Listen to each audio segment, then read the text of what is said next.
the bike wrapped up in bubble wrap, and you've got two options on how to get the bike out.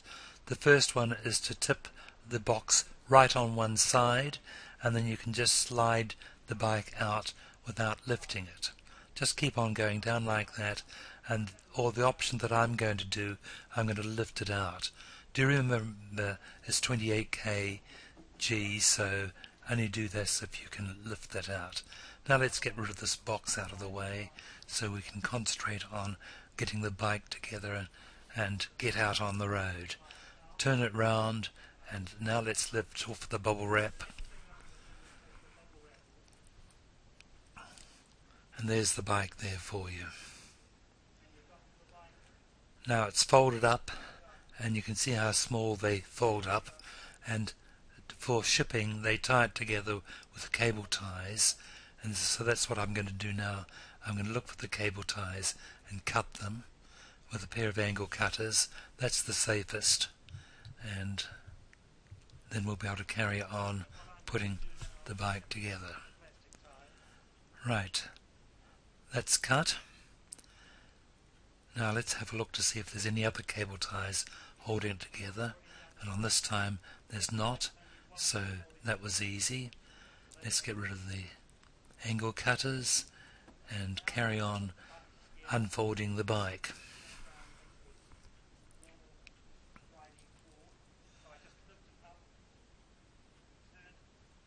There she goes, just fold it round, and there's a clip at the bottom there which you just lift up,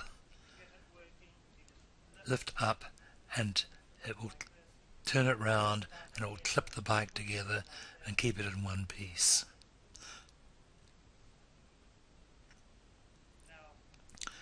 Just put down the parking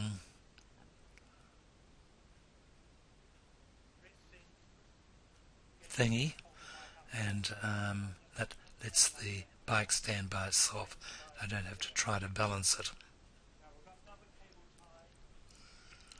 Next thing to do is sort out the handlebars, and there's another cable tie there, so we cut that. Now the handlebars are free to be lifted up, and there's a little clip on the front there which you pull down. We'll see it in a second. Pull it down, and that levers a clip on the front which clips in there, and you pull this up and it locks, and the little plastic clip holds it in the one spot so it doesn't accidentally jump down. Very solid.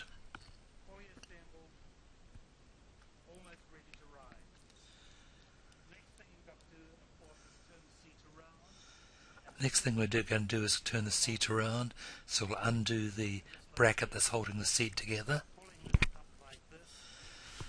This means we can lift the seat out and turn it round. Now when you're clamping this together, there's a nut on the one side there, so if it doesn't clamp in the right position well enough, you just tighten up that clamp a little bit. Ideally the seat level should be such that you can have one foot or both feet on the ground. You'll soon become comfortable at the right height.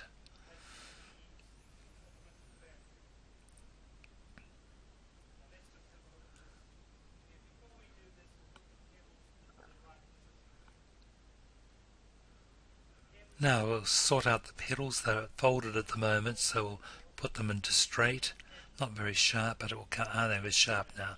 Push it in and it clips straight. Push it in again and you can clip it down. So it's very simple.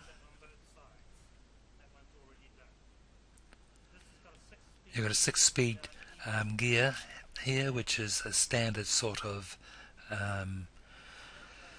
cycling gear, and it's got the control up on the handlebars, and it's not very sharp here, but you'll see it there. It's got speeds from 1 to 6, and this really only works when you're pedaling.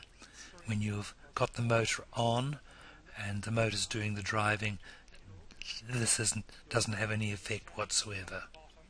But if you're on pedal assist, well, again, that will help you.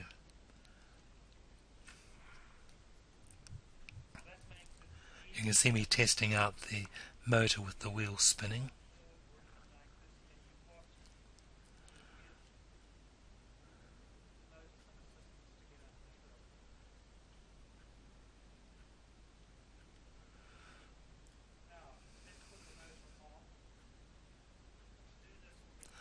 Now, sometimes the keys are clipped to the handlebars. If so, just cut the cable tie, and sometimes it's in the battery itself, so just if it's not in the battery, just fit it in the battery. You'll see three positions: off, on, and remove the battery. That's on, that's off, and push it in and turn it, and that allows you to remove the battery. We're going to turn it on now,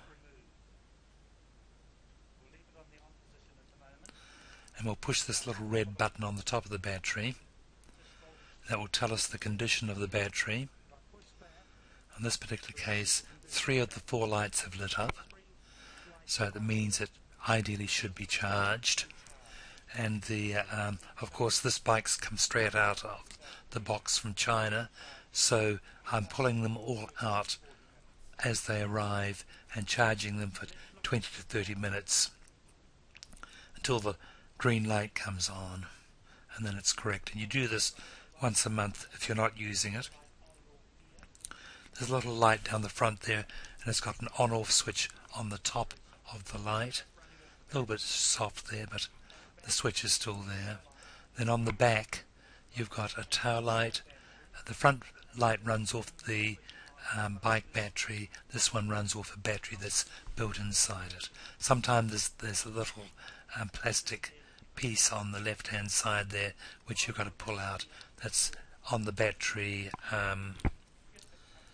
points to stop it being run down. Now we're opening the little accessory box that comes with it, and there we've got the battery charger and 2 or 3 little tools that you may or may not need. The battery charger looks exactly like a computer charger, and there in the bottom is a little instruction book about the battery charger. That's not always in the box, but it's there occasionally. Just assemble the battery charger in the normal way, and the charging plug goes into the battery. Now you don't have to remove the battery to charge it. It can be done in position on the bike. Of course, the other end, the 3-pin plug, goes into the power. Otherwise, you'll have it plugged in for a long time before anything happens. Now we're going to take the battery out, so undo the clip, lift the battery out, turn the key to the left, pushing it in, and that will allow you to pull the battery out if you want to, and I don't see really any reason, unless of course you want to take that up to your office to charge it whilst you're in your office. But that's about the only reason I can see, because at home you just plug it in the bike. Now let's look at the LED control on there. Not very sharp at the moment. The top button on the left there switches it on, and even though you've turned the motor on, unless you touch that button, nothing happens. It tells you the state of the battery, the speed you're doing, and it's got 1 or 2 other uses as well. Now we touch the bottom button there, and that tells you what level of motor assist you want with your pedaling. When it's got no number there, that means the motor is doing all the work.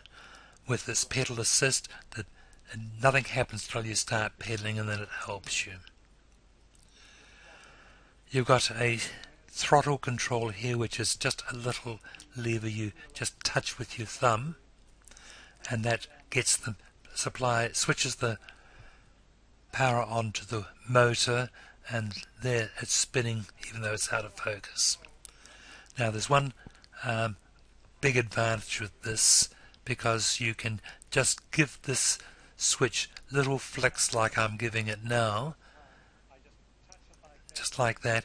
That supplies just a fraction of power to the motor and gets you moving a little bit, and until you get used to it, that's the way I do it, and you get accustomed to what's happening. It's much better than the throttle like on a motorbike, because you can take your thumb off. That's very easy. Well, that's a quick run through of the bike. Hope this helped you, and I hope you enjoy it very much. Thank you.